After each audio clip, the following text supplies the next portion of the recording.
styles like narrative, poetry, and prose. And most of us are familiar with these kinds of literature. Yeah, we all know a narrative when we see one, like The Hunger Games or The Great Gatsby. And most people can recognize poetry, whether it's Walt Whitman or the songs of Bob Dylan. And every day we're surrounded by prose and news articles or essays. Now, all of these examples are modern American literature in that they came from this time period and this region of the world. But there's also medieval English literature from another place in time, or ancient Greek writings from this place in time. So each time period and culture produces its own unique kind of literature. And in order to read the Bible well, we need to keep in mind that it comes from this part of the world and was produced in this basic period of time. So what's unique about ancient Jewish literature? Well, a key feature is that it lacks a lot of the details that modern readers have come to expect in stories and poems. And this makes it seem really simple. But actually, it's very sophisticated literature. Every detail that is given matters.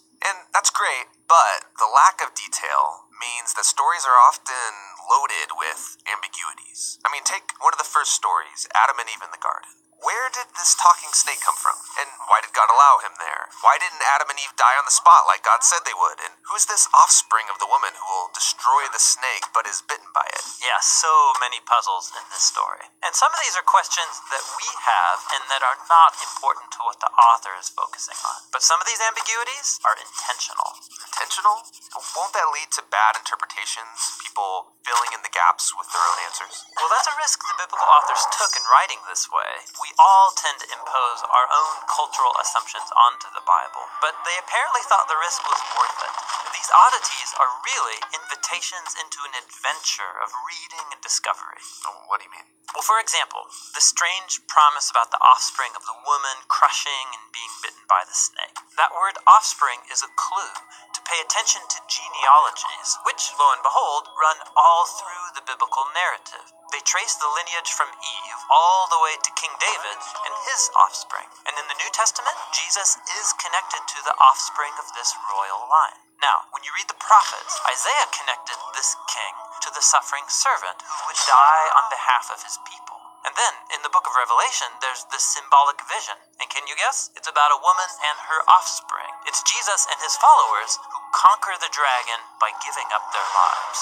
Yeah, so each part of the story there is loaded with ambiguities, but altogether, it makes sense. And this is the literary genius of the Bible. It forces you to keep reading and then interpret each part in light of the others.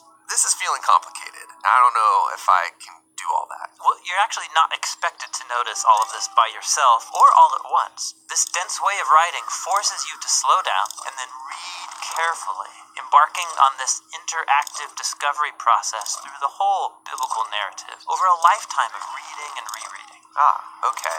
Meditation literature. Yeah, in Psalm 1, we read about the ideal Bible reader. It's someone who meditates on the scriptures day and night. In Hebrew, the word meditate means literally to mutter or speak quietly. The idea is that every day for the rest of your life, you slowly, quietly read the Bible out loud to yourself, and then go talk about it with your friends, pondering the puzzles, making connections, and discovering what it all means. And as you let the Bible interpret itself, something remarkable happens. The Bible starts to read you. Because ultimately, the writers of the Bible want you to adopt this story as your story. So this ancient Jewish writing style, it must create unique types of narrative and poetry and discourse. Yes, and we'll explore all of those literary styles starting next with biblical narrative.